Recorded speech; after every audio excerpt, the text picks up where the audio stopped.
দেখুন, চুক্তি মানেই তো স্বার্থের ভারসাম্য। আমি বাঁচব, আপনিও বাঁচবেন।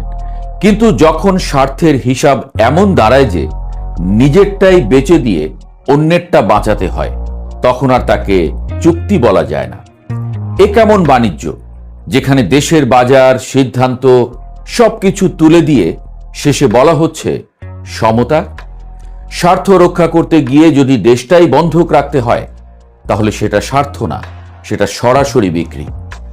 অন্তর্বর্তীকালীন সরকার ঠিক শেষ মুহূর্তে দেশ বিক্রির চুক্তি করে গেছেন, যেখানে সম্পূর্ণ রায় ও সায় কি বিএনপির ছিল? তবে কি সেই চুক্তির অনুমতির বিনিময়ে বিএনপি আজ ক্ষমতায়?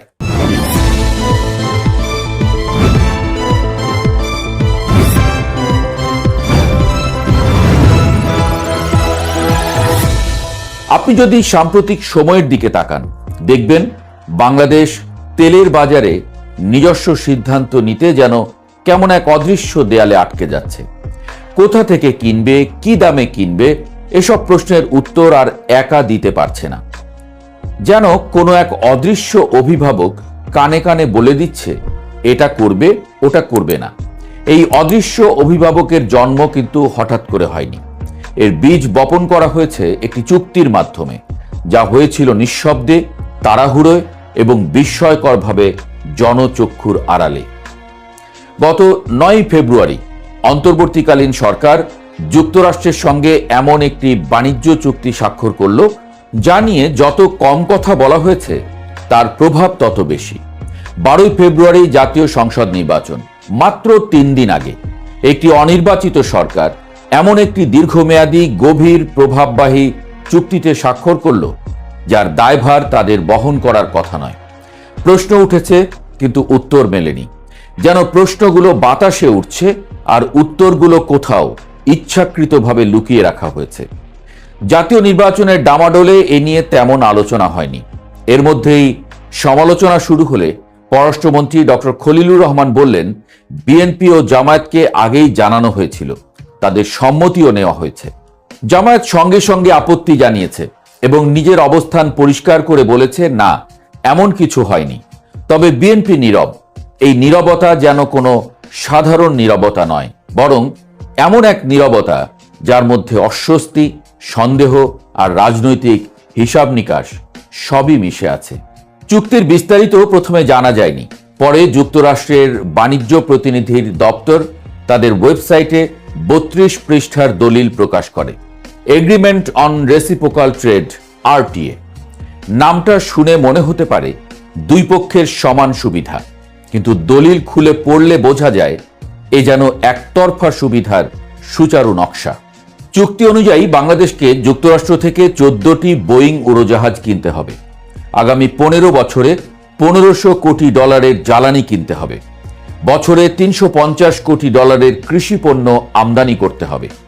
সামরিক সরঞ্জাম ক্রয় বাড়াতে হবে এবং কিছু নির্দিষ্ট দেশ, যার দিকে তাকালে চীনের ছায়া দেখা যায়, সেখান থেকে কেনাকাটা সীমিত করতে হবে। অশুল্ক বাধা দূর করতে হবে, মানে যুক্তরাষ্ট্রের পণ্যের উপর কোনো কোটা থাকবে না, কোনো বাধা থাকবে না। শুধু তাই নয়, এমন ব্যবস্থা নিতে হবে যাতে মার্কিন পণ্য প্রতিযোগিতার মুখেই না পড়ে। অর্থাৎ বাজার খুলে দিতে হবে এমনভাবে যেন নিজের পণ্যই সেখানে অতিথি হয়ে যায়। এর বিনিময়ে যুক্তরাষ্ট্র কি দিচ্ছে? শুল্ক 20 থেকে 19% নামানো, আর একটি প্রতিশ্রুতি, তাদের সুতা ও তন্তু দিয়ে তৈরি পোশাকে অতিরিক্ত শুল্ক বসানো হবে না। শুনতে ভালো, কিন্তু বাস্তব বলছে শুল্ক কমলেও রপ্তানি বাড়েনি, বরং নেতিবাচক প্রবৃদ্ধির লক্ষণ দেখা যাচ্ছে। এই চুক্তি বাস্তবায়ন করতে গিয়ে বাংলাদেশকে শুধু পণ্য কেনাবেচার নিয়ম বদলাতে হবে না, বদলাতে হবে শ্রম আইন, ডিজিটাল নীতি, কৃষি কাঠামো, বিনিয়োগ ব্যবস্থা, সবকিছু। অর্থাৎ এটি একটি বাণিজ্য চুক্তি নয়, বরং একটি সামগ্রিক নীতিগত পুনর্গঠন। বাংলাদেশ বছরে $6 বিলিয়ন পণ্য রপ্তানি করে যুক্তরাষ্ট্রে, আর আমদানি করে $2 বিলিয়ন। এই $4 বিলিয়ন ভারসাম্যহীনতা দূর করার কথা বলা হচ্ছে, কিন্তু সমস্যা সেখানে নয়। সমস্যা হচ্ছে এই ভারসাম্য ঠিক করতে গিয়ে দেশের নীতি, স্বাধীনতা আর কৌশলগত অবস্থানকেই বদলে ফেলা হচ্ছে। বিনিয়োগের ক্ষেত্রে দেশীয় উদ্যোক্তাদের যে সুবিধা, তা মার্কিন কোম্পানিকেও দিতে হবে। যুক্তরাষ্ট্রের রপ্তানি নিষেধাজ্ঞা বাংলাদেশকেও মানতে হবে। আমদানি করা মার্কিন পণ্যের গুণগত মান পরীক্ষা করা যাবে না, এ যেন নিজের দরজার চাবি অন্যের হাতে তুলে দেওয়া। পারমাণবিক প্রযুক্তির ক্ষেত্রে আরও কঠোর শর্ত। যুক্তরাষ্ট্রের স্বার্থের বিরুদ্ধে যায় এমন কোনো দেশ থেকে প্রযুক্তি, জ্বালানি বা ইউরেনিয়াম কেনা যাবে না। ফলে ভবিষ্যতে রাশিয়া বা চীনের সঙ্গে এই খাতে কাজ করার সুযোগ কার্যত বন্ধ হয়ে যেতে পারে।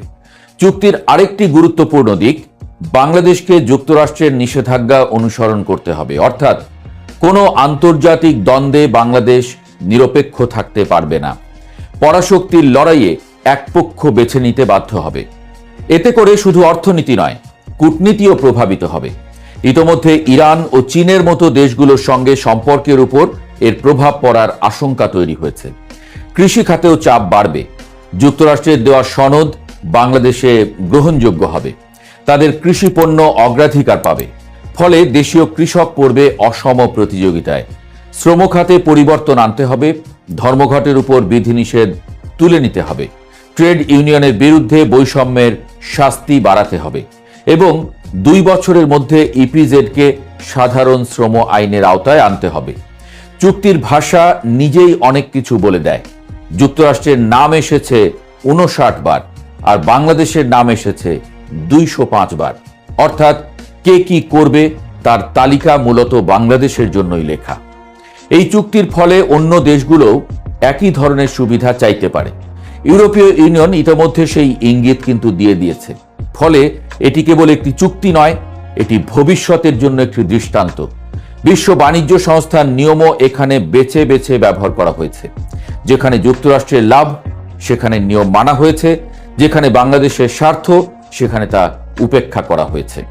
সব মিলিয়ে এটি এমন একটি চুক্তি যা বাণিজ্যের আড়ালে প্রতিরক্ষা, কৌশল এবং দীর্ঘমেয়াদী প্রভাব বিস্তারের একটি মাধ্যম হয়ে উঠেছে।